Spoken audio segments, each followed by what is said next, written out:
ஹரிநாராயண துரித நிவாரண பரமானந்த சதாசிவ சங்கர நாளின் செய்யும் வினைதானின் செய்யும் என நாடி வந்த கோளின் செய்யும் கொடுங்கூற்றின் செய்யும் குமரேசர் இரு தாளும் சிலம்பும் சதங்கையும் தண்டையும் சண்முகம் தோளும் கடம்பும் எனக்கு முன்னே வந்து தோன்றினே. ஓம் அனுமந்தாய் வெத்மகே வாயு புத்திராய தீமகே தன்னோ மாருதி பிரச்சோத்யாத். உலகெங்கிலும் வாழ்ந்து கொண்டிருக்கும் ஸ்ரீராம் ஆஸ்ட்ரோ யூடியூப் சேனல் நேயர்களுக்கு டாக்டர் சைதை ராஜாவின் அன்பான வணக்கங்கள். நாம் இப்பொழுது இந்த எபிசோடில் வார ராசி பலன்கள் ஜூலை 13 முதல் 19 வரைக்கும் உள்ளடக்கிய நாட்களுக்கு கிரகங்கள் எப்பேற்பட்ட பலனை வழங்கப் போகிறது என்பதை பார்க்கலாம் வாங்க. இதுவரைக்கும் எங்கள் சேனலை பார்த்து கொண்டிருக்கும் அன்பர்கள் சப்ஸ்கிரைப் செய்யாதவர்கள் சப்ஸ்கிரைப் செய்து கொள்ளும்படி கேட்டுக்கொள்கிறோம். ரைட் சைடில் சப்ஸ்கிரைப் இருக்கும், பெல் பட்டன் இருக்கும், ரெண்டுத்தையும் ப்ரெஸ் பண்ணிங்கன்னா அடுத்த நொடியே எங்களுடைய வீடியோ உங்களை நோக்கி வர துவங்கிவிடும். வாங்க ராசிக்குள் செல்லலாம். மிதுன ராசி அன்பர்களுக்கு வணக்கம். மிதுன ராசி காலபுருஷனுக்கு 3வது ராசி. இதில் என்னென்ன நட்சத்திரங்கள் இருக்குது அப்படின்னு பார்த்தீங்கன்னா, மிருகசீரிஷம் 3-4 பாதங்கள், திருவாதிரை, புனர்பூசம் 1-2-3 பாதங்கள் உள்ளடக்கியது. புத பகவான் ஆட்சி பெறும் வீடு. வார ஆரம்பத்தில் 4 நாள் கடகத்தில் இருக்கார், வக்ரகதியில் இருக்கார். அதுக்கப்புறம் வக்ர நிவர்த்தி பெற்று ராசிக்கே வந்து 3 நாள் பலனை தருகிறார். இப்போ ராசிநாதன் ராசியில் இருக்கிறது சிறப்பு. கௌரவம், புகழ், அந்தஸ்து, செல்வம், செல்வாக்கு, தன்னம்பிக்கை ஏற்படக்கூடிய அமைப்பு. அது மட்டும் இல்லைங்க, ராசியில் குரு பகவான் 7க்கும் 10க்கும் ஆதிபத்தியம் பெற்ற குரு பகவானே ராசியில் இருக்கார். அப்போ புதனும் குருவும் சேர்ந்து இருக்குன்னு சொன்னால் இந்த மிதுன ராசியில் பிறந்தவர்களுக்கு இந்த காலகட்டம் செல்வாக்கான நேரம். படிக்கிற பிள்ளைங்க நல்லா படிப்பாங்க. அதே நேரத்தில் உங்களுக்கு வந்து எந்த ஒரு காரியமும் சக்ஸஸ் ஆகக்கூடிய ஒரு நிலை இருக்கிறது. மற்றபடி உங்களுக்கு 3 2 இருக்கிறார் சூரியன். கடைசி 3 நாள் நல்லா இருக்குது. 3 செவ்வாய், கேதுவும் இருக்குது. கேது 3ஆம் இடத்துல இருக்க கொடுத்து வைக்கணுங்க. அவர் நல்லது செய்யக்கூடிய அமைப்பு. ஆனால் 4ஆம் இடத்தை சனி பார்க்குறார். 10ஆம் இடத்தில் இருக்கக்கூடிய சனி பகவான் 4ஆம் இடத்தை பார்ப்பதால் வண்டி வாகனங்கள் செலவு வைக்கும். அதை வச்சு வண்டி வாகனங்களை வச்சு பழப்பு நடத்தக்கூடியவர்களுக்கு பழப்பு நடக்குதோ இல்லையோ பாதியில் நின்று போய் செலவாகக்கூடிய ஒரு அமைப்பு ஏற்படும் அப்படின்னு சொல்லணும். தாய்க்கு தேக ஆரோக்கிய குறைவு. ஏன்னா மாத்திருஸ்தானம் இல்லையோ 4ஆம் இடம்.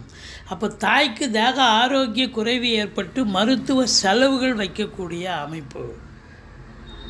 அசையா சொத்துக்கள் இருக்கும். கடகண்ணி வாடகை விட்டுருப்பீங்க, திடீர்னு ஷட்ரு போயிடுச்சு, அது போயிடுச்சு, இது போயிடுச்சு, மாற்றி கொடுங்கம்பாங்க. அது ரிப்பேர் செலவு இருக்கும். அது மட்டும் இல்லை, வீட்டுக்கு மெயின்டெனன்ஸ் செலவுன்னு ஒன்று ஒதுக்கி வச்சுருப்பீங்க.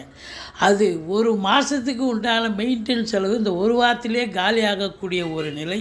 4ஆம் இடம் என்பது உங்களுக்கு சுகஸ்தானம். அப்போது உங்களுக்கு சுகவீனம், அதாவது சுகம் கெடும், மருத்துவமனைக்கு செல்ல நேரிடும், பிபி சுகர் வர வாய்ப்புகள் இருக்கிறது. 5ஆம் இடத்தை குரு பார்க்குறார். 5 அப்படிங்கும்போது பூர்வ புண்ணிய ஸ்தானத்தை குரு பார்ப்பது குலதெய்வத்துடைய அனுகிரகம் பூரணமாக கிடைக்கக்கூடிய நிலை. சந்தோஷமாக இருக்க போகிறீங்க. 5ஆம் இடத்தை குரு பார்த்தாலே சந்தோஷத்துக்கு அளவே கிடையாது. சீட்டாட்டம், race, lottery, speculation, share market, online business போன்றவர்கள் பண்ணக்கூடியவர்களுக்கு அற்புதமான ஒரு காலகட்டம். குழந்தை பாக்கியம் இல்லாதவர்களுக்கு குழந்தை பேறு கிடைக்கும். பூர்வீகத்திற்கு அடிக்கடி சென்று வருவீர்கள் அப்படின்னு சொல்லலாம். மற்றபடி உங்களுக்கு செவ்வாய் 6ஆம் இடத்தை பார்க்குறார். 6க்குடையவன் 6 பார்க்குறாருன்னா எதிரிகள் ஓடி ஒளிவார்கள். கடன் சுமை படிப்படியாக குறையும். கோர்ட்டில் கேஸ் எதாக இருந்தால் உங்களுக்கு சாதகமான நிலை ஏற்படும். 7ஆம் இடத்தை குரு பார்க்கிறார். திருமண வயதில் இருக்கும் இந்த மிதுன ராசி அன்பர்கள் ஆணாக இருந்தாலும் சரி, பெண்ணாக இருந்தாலும் சரி, திருமணம் கைகூடி வருமா? கைகூடி வரும் அப்படின்னு சொல்லணும்.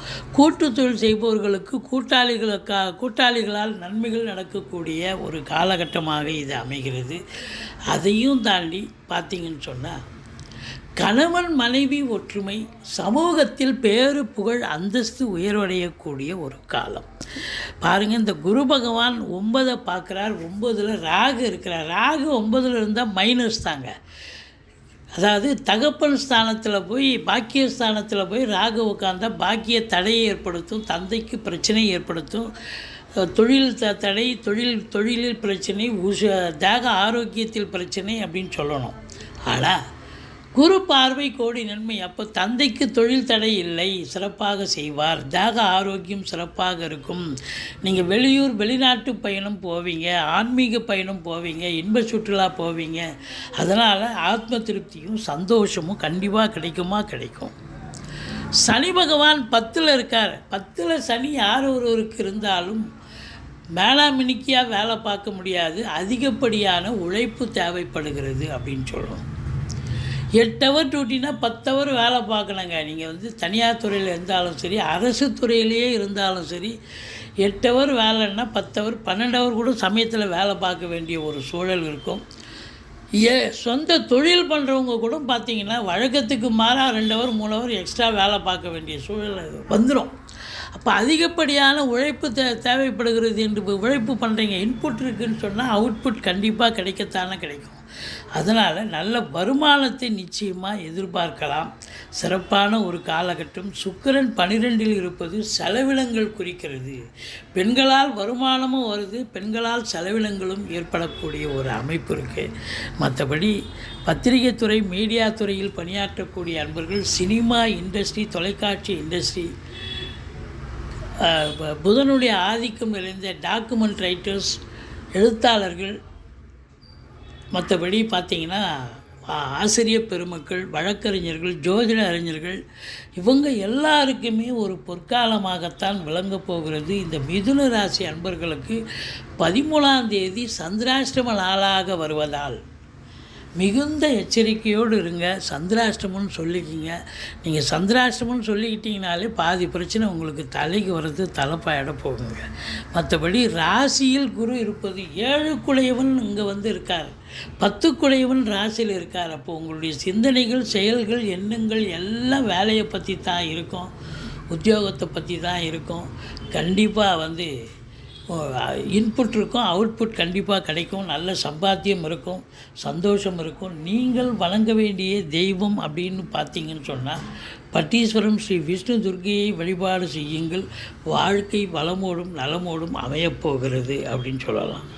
இதுவரைக்கும் எங்கள் சேனலை பார்த்தமைக்கு நன்றி. எங்கள் வீடியோ பிடிச்சிருந்தால் லைக் பண்ணுங்கள், ஷேர் பண்ணுங்கள், சப்ஸ்கிரைப் பண்ணுங்கள். மறக்காமல் சப்ஸ்கிரைப் பண்ணுங்கள். நன்றி. வாழ்க வளமுடன்.